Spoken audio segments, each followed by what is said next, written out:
And welcome everyone. आज हमारा topic है वर्किंग ऑफ गैल्वानोमीटर। इससे पहले हमने कंस्ट्रक्शन को पढ़ा। कंस्ट्रक्शन के अंदर हमने गैल्वानोमीटर की कंस्ट्रक्शन कुछ इस तरह से पढ़ी थी। थोड़ा सा एक रिव्यू सुन लें। सबसे पहले हमने एक यू शेप्ड मैग्नेट कंसिडर किया और इसके दोनों एंड्स जो हैं इनके ऊपर नॉर्थ और साउथ पोल्स हैं। अब इन नॉर्थ और साउथ पोल्स के दरमियान एक हमने यहाँ पे कॉयल, रेक्टेंगुलर कॉयल कंसिडर किया था। रेक्टेंगुलर कॉयल का एक सिरा जो है वो एक स्प्रिंग के साथ अटैच है और यहाँ पे एक वायर है, इसकी एक करंट की वायर जो है टर्मिनल इसका यहाँ पे है। दूसरा इसका टर्मिनल है वो हमने मिरर इसके दरमियान में अटैच किया हुआ है और ऊपर एक सस्पेंशन वायर है। इसका काम जो है इसको ऊपर की तरफ सस्पेंड करके रखना है। जो यहाँ पे मिरर लगा हुआ है इसकी जो वर्किंग है हम बाद में देखेंगे। डिफ्लेक्शन एंगल मेजर करने के लिए इसको यूज़ किया जाता है। तो कंस्ट्रक्शन जो है कुछ इस तरह से थी। इसके दरमियान में हमने एक जो ड्रम है रखा हुआ है to concentrate the magnetic field. अब हम देखेंगे इसकी जो वर्किंग है बेसिकली वो क्या होती है। वर्किंग प्रिंसिपल इसका जो है वो torque acting on A coil है, जो हमने इससे पिछले आर्टिकल में पढ़ा था। तो torque acting on A coil क्या चीज़ होती है कि जब किसी कॉयल में से करंट पास किया जाता है और उसको मैग्नेटिक फील्ड के अंदर रखते हैं तो उसमें एक उसके ऊपर कपल ऑफ फोर्सेस लगते हैं। दो फोर्सेस लगती हैं जो इक्वल एंड अपोजिट होती हैं। एक उसको राइट साइड पे, एक लेफ़्ट साइड पे, एक फॉरवर्ड एक बैक साइड पे। तो दो फोर्सेस जो हैं वो इक्वल और अपोजिट होती हैं और जब वो दोनों फोर्सेस उस पर एक्ट करती हैं तो उसके नतीजे में वो जो कॉयल है वो रोटेट करती है। और जो कॉयल की रोटेशन है ये बेसिकली टार्क है। उन फोर्सेस की मदद से हमने टार्क कैलकुलेट किया था और उसी टार्क को हम यहाँ पे यूज़ करेंगे वर्किंग प्रिंसिपल के तौर पे। सो हम देखते हैं कि इसका जो वर्किंग प्रिंसिपल है वो क्या है। तो वर्किंग प्रिंसिपल बेसिकली वही है जो हमने यहाँ पे डिस्कस किया है। इसको एज इट इज़ ही हम लिखेंगे यहाँ पे। सबसे पहले जो है वो when a current is passed, when current is passed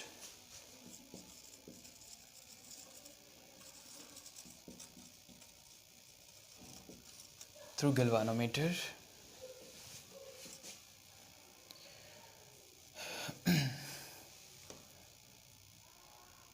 a torque is produced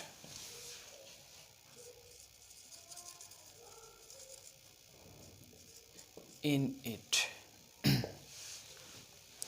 और इस टार्क की वजह से जो है वो ये रोटेट करने की कोशिश करेगी। It will rotate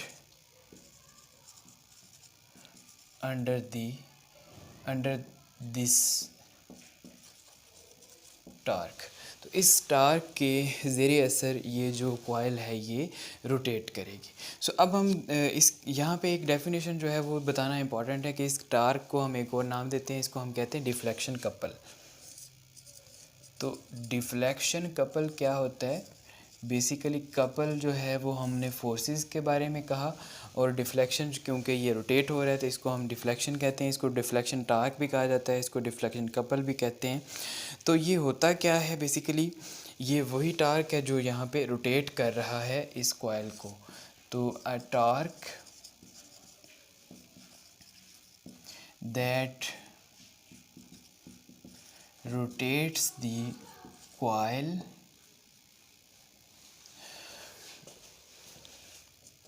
is known as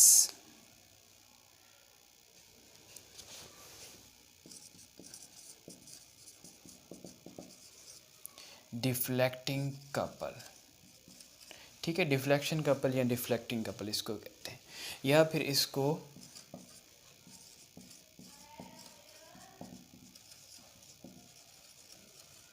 deflecting torque भी कहा जाता है। सो अब ये जो डिफ्लेक्शन कपल या डिफ्लेक्टिंग टार्क है ये बराबर किसके होगा। अगर ए जो है इस लूप का एरिया है, इस जो कॉइल है इसका एरिया है, तो हमारे पास एक फार्मूला मौजूद है। If A is area of coil and B is magnetic field, then torque किसके बराबर होता है। टार्क जो है वो बराबर होता है N I B A into cos alpha. यहाँ पे आई जो है करंट थ्रू दी कॉइल है,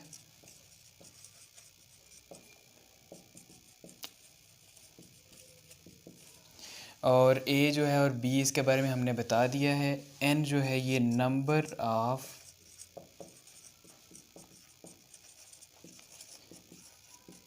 टर्न्स ऑफ द कॉइल है।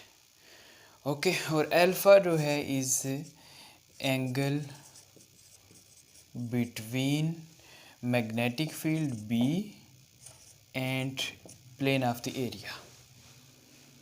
ओके, सो इनिशियली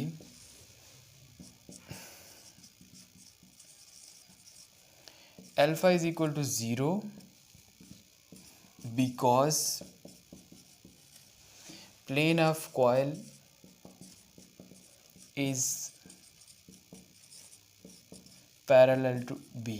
तो पैरेलल टू बी होगा, अल्फ़ा ज़ीरो होगा, तो टार्क जो है किसके बराबर आ जाएगा, N into I B A into cos of 0 degree. Cause of 0 जो है वो बराबर होता है 1 के, तो ये आ जाएगा एन आई बी इंटू ए। तो ये टार्क वो डिफ्लेक्शन कपल जो है उसके लिए फार्मूला आ जाएगा। यहाँ से हम डिफ्लेक्शन कपल जो है वो कैलकुलेट कर सकते हैं, tau is equal to N I B A से। अब यहाँ पे एक जो है वो नई चीज़ हम इंट्रोड्यूस करवाएंगे जो कि इसकी फ़िज़िकल मीनिंग के लिए बहुत ज़रूरी है कि ये जो वर्किंग है सारी की सारी वो जिस प्रिंसिपल पे करती है वो टार्क है, और टार्क अगर वर्क करता है तो वो यहाँ पे रिस्टोरिंग टार्क जो है वो प्रोड्यूस करेगा। रिस्टोरिंग टार्क बेसिकली क्या चीज़ होती है, जब हम इस कॉइल को कंसिडर करते हैं तो इस कॉइल के अंदर जब एक टार्क प्रोड्यूस होता है, एक रोटेशन प्रोड्यूस होती है, इस रोटेशन की वजह से ये जो स्ट्रिंग लगी हुई है इसके अंदर एक ट्विस्ट प्रोड्यूस होगा। ये जो ट्विस्ट होगा ये एक रिस्टोरिंग टार्क प्रोड्यूस करेगा। बिल्कुल इसी तरह से अगर कॉइल इस तरह घूमती है तो ये स्ट्रिंग इसको वापस लेके आएगी अपनी पोजीशन के ऊपर। इसको हम रिस्टोरिंग कपल या रिस्टोरिंग टार्क का नाम देते हैं। बिल्कुल इसी तरह से जिस तरह से हम एक स्प्रिंग को दबाते हैं जब, तो एक पोजीशन आती है जहाँ पे आके उसको छोड़ें तो वो वापस अपनी मेन पोजीशन पे चला जाता है। तो वो जो वापस जाने वाली फ़ोर्स होती है उसको हम रिस्टोरिंग फ़ोर्स कहते हैं। यहाँ पे इसको रोटेट करने वाली जो फोर्स है उसको हम रिस्टोरिंग टार्क का नाम देते हैं। तो रिस्टोरिंग टार्क को हम लिखते हैं, किस तरह से हम इसको डिफ़ाइन कर पाते हैं,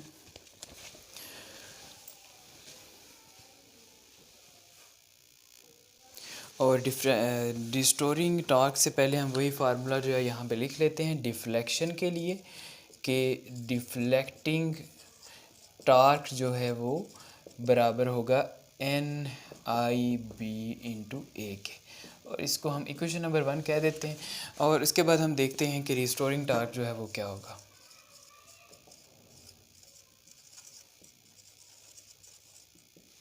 रिस्टोरिंग टार्क जिस तरह से हमने डिस्कस किया है बिल्कुल उसी तरह से, when deflecting torque rotates the coil,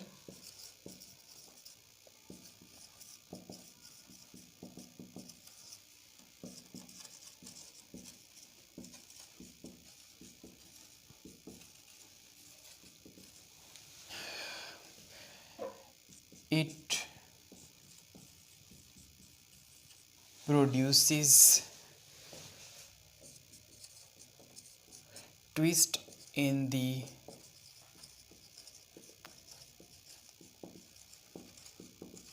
suspension wire. तो सस्पेंशन वायर के अंदर एक ट्विस्ट प्रोड्यूस होता है, और वो जो ट्विस्ट है वो एक रिस्टोरिंग फोर्स या टार्क जो है वो प्रोड्यूस करता है। This tends to rotate the coil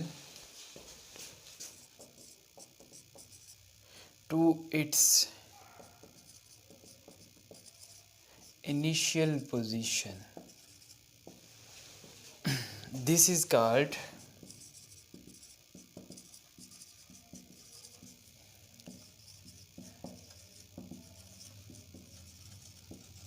restoring torque.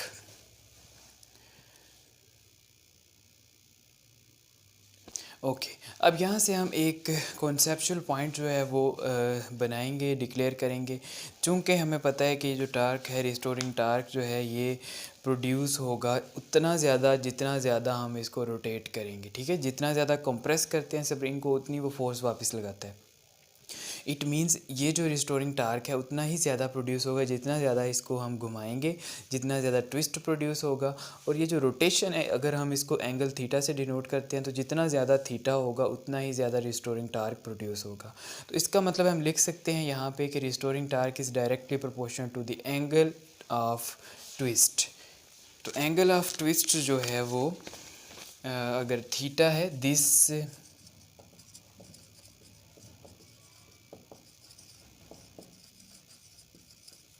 restoring torque will be proportional to angle of twist theta. Okay, so restoring torque जो है ये प्रोपोर्शनल टू थीटा होगा। अब हमें पता है यहाँ पे अगर प्रोपोर्शनैलिटी को हमने ख़त्म करना तो हम क्या करते हैं, इक्वालिटी को लिखते हैं और इक्वालिटी के लिए हम यहाँ पे कांस्टेंट ऑफ प्रोपोर्शनैलिटी से मल्टीप्लाई करते हैं इसे। एक्चुअली प्रोपोर्शनैलिटी जो है इसकी दोनों साइडों के दरमियान एक तनासुब तो मौजूद होता है। अगर राइट साइड इंक्रीज़ होगी तो लेफ़्ट भी इंक्रीज़ होगी, अगर राइट कम होगी तो लेफ़्ट भी कम होगी, लेकिन ये दोनों जो साइडें हैं बराबर नहीं होती। तो दोनों साइडों को बराबर रखने के लिए हम एक फ़िक्स अमाउंट जो है वो कांस्टेंट के फॉर्म में मल्टीप्लाई करते हैं और इसको इक्वलिटी में कन्वर्ट करते हैं। इक्वलिटी के अंदर अब ये दोनों साइडें जो हैं एक दूसरे के बराबर होती हैं। सो यहाँ पे हम कांस्टेंट जो है वो सी को मल्टीप्लाई करते हैं तो रिस्टोरिंग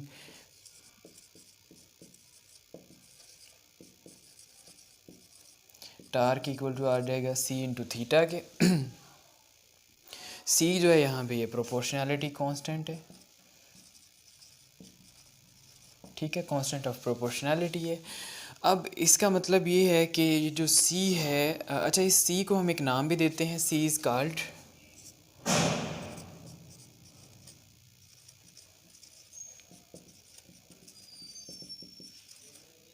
ट्विस्टिंग कांस्टेंट या हम इसको कहते हैं टॉर्शनल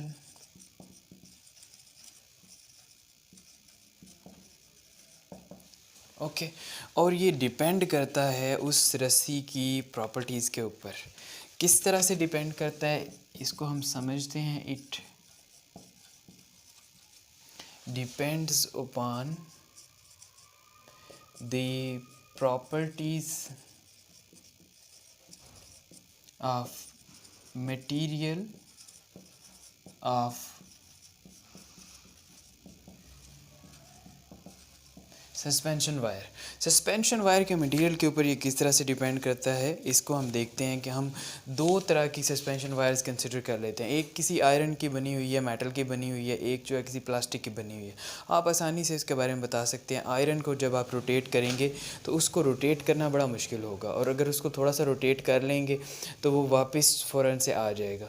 अगर आप किसी प्लास्टिक की या किसी लेस जो स्टिक या जो नॉर्मल कंडीशंस से जो कम सख्त धात है उसको यूज़ करते हैं, लाइक कॉपर या सिल्वर वगैरह। तो सिल्वर वगैरह को क्या होता है, अगर उसको आप उसके अंदर स्टिफनेस कम होती है, उसको आप रोटेट करें तो ज़्यादा रोटेट कर सकते हैं। सो इट मीन्स अगर आप दो तरह के मटेरियल्स की वायर्स कंसिडर करेंगे तो हमें पता चलेगा कि कुछ मटेरियल जो है उनको ट्विस्ट करना ज़्यादा आसान है, कुछ को ज़्यादा मुश्किल है। तो इसलिए जो कांस्टेंट ऑफ प्रोपोर्शनैलिटी है वो इसी चीज़ को तय करेगा कि कौन सा मटेरियल जो है उसको ट्विस्ट करना आसान है और कौन सा मटेरियल जो है उसको ट्विस्ट करना मुश्किल है। तो इसके बाद हम उस कंडीशन की तरफ मूव करते हैं जो बेसिकली ये सारी जो कैलकुलेशन है जिसकी मदद से होगी और जो बेसिक प्रिंसिपल के साथ इवन अगेन जो है वो अटैच है। तो इसके लिए एक चीज़ जो है वो हमारे पास डिफ्लेक्शन कपल है, डिफ्लेक्टिंग कपल है, और दूसरी जो चीज़ है वो हमारे पास सी थीटा की फॉर्म में रिस्टोरिंग कपल या रिस्टोरिंग टार्क जो है वो हमने कैलकुलेट किया है। सो एक इक्वेशन जो है यहाँ पे लिखी रहने देते हैं हम, जो रिस्टोरिंग टार्क है उसकी equation is equal to C theta के। This is equation number 2।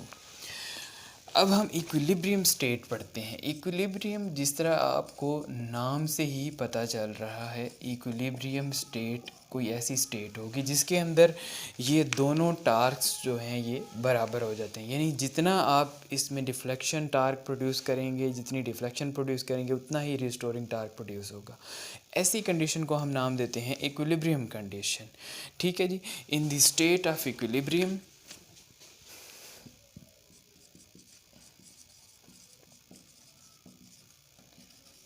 in the state of equilibrium, deflecting and restoring torque will be equal। तो ये दोनों टास्क जो हैं ये बराबर होंगे। इन दोनों को बराबर रखने का क्या मतलब है, यहाँ पे अगर हम इनको बराबर रखें तो हम लिख सकते हैं NIAB, जिस तरह से लिखा हुआ है NIBA is equal to C into theta. तो यहाँ से अगर हम करंट को अलहदा करते हैं I को, तो I एक तरफ आ जाएगा और C divided by NBA into theta जो है ये अलहदा हो जाएगा। अब ये चूँकि एक कांस्टेंट है, since C over NBA is equal to some constant, तो this implies current is directly proportional to theta. So ये हमारा कंक्लूजन है बेसिकली, जो कि हमें यहाँ से फाइंड आउट करना था, जो कि हमें यहाँ से निकालना था कि अब हम करंट किस तरह से फाइंड आउट करेंगे। तो करंट फाइंड आउट करने के लिए हमें अब थीटा फाइंड आउट करना पड़ेगा। ऑब्वियसली जब हम थीटा फाइंड आउट कर लेंगे तो आसानी से हम करंट को कैलकुलेट कर पाएंगे। जितना थीटा ज़्यादा होगा, जितना डिफ्लेक्शन एंगल ज़्यादा होगा, यहाँ से आप देख सकते हैं जितना ये क्वांटिटी ज़्यादा होगी उतनी ही ये भी क्वांटिटी ज़्यादा होगी। तो जितनी करंट ज़्यादा किसी वायर में से मूव कर रही होगी उतनी ज़्यादा कॉइल जो है ज़्यादा ट्विस्ट होगी, ज़्यादा रोटेट होगी। अब हमारा जो नेक्स्ट टारगेट होगा वो थीटा मेजर करना है, जो कि हम नेक्स्ट आर्टिकल के अंदर पढ़ेंगे। इसकी जो इक्वेशन लास्ट जो है वो इसकी जो एक्सप्लेनेशन है, फ़िज़िकल मीनिंग्स जो हैं वो आपने बताने हैं। इसके फ़िज़िकल मीनिंग्स क्या होंगे, लेट्स से इसको हम इक्वेशन नंबर x कहते हैं। Equation x tells that the amount of current passing through coil is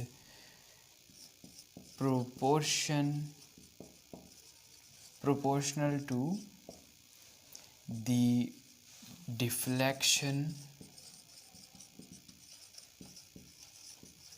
angle theta. ठीक है।